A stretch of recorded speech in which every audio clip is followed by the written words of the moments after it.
contact.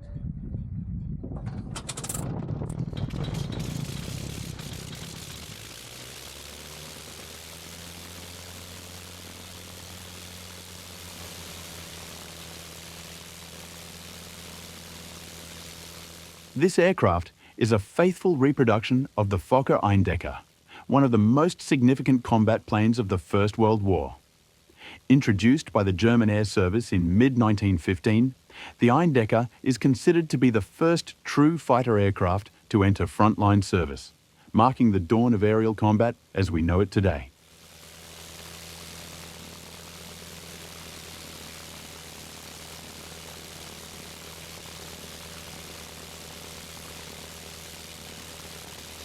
Designed by Dutch engineer Anthony Fokker, the Eindecker was a monoplane, a relatively novel design at a time when most aircraft featured at least two wings.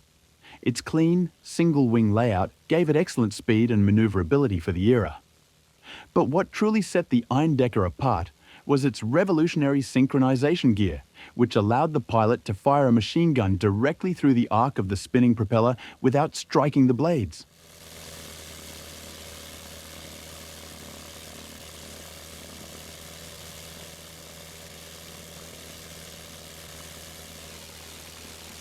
The innovation of the gun's synchronization gear gave German pilots a massive tactical edge, and the Eindecker quickly became a feared presence in the skies over the Western Front.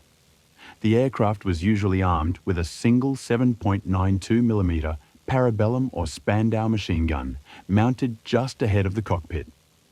With the ability to aim the entire aircraft at a target and fire straight ahead, pilots no longer had to rely on awkward, handheld weapons or forward observers with rifles.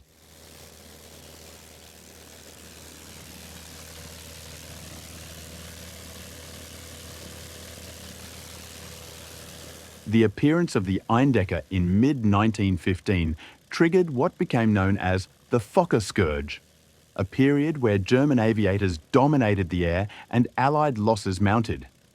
French and British aircraft, still relying on rudimentary armament and tactics, were suddenly outclassed.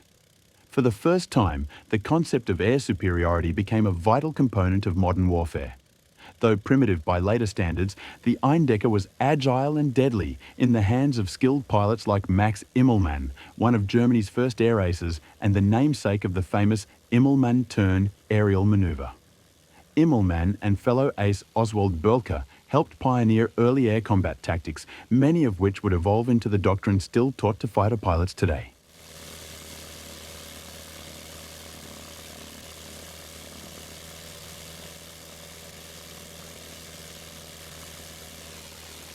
The Eindecker series, which included the E1 through E4 variants, was powered by a rotary engine, typically the 80 horsepower Oberursel U0 or U1, which were German-built copies of French Gnome engines. Though limited in speed and altitude by today's standards, the Eindecker could reach speeds of around 137 km per hour and climb to over 3,000 metres, a formidable performance in 1915.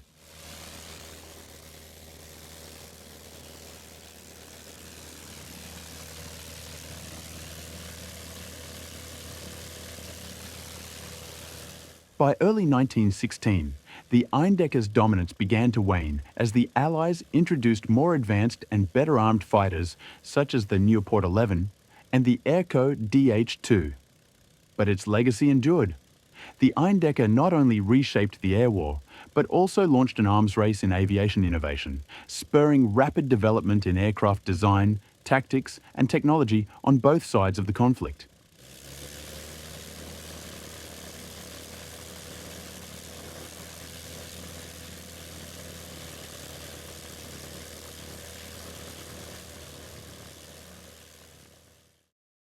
If you'd like access to our ever-increasing playlist of exclusive members-only videos, hit the join button and become a member of our channel for only a couple of dollars a month. For just a couple of dollars more, you can also get access to our full streaming video channel at historicalmachines.tv, which features full-length documentary programs. We'd love it if you'd support our efforts to preserve this visual history of these wonderful machines.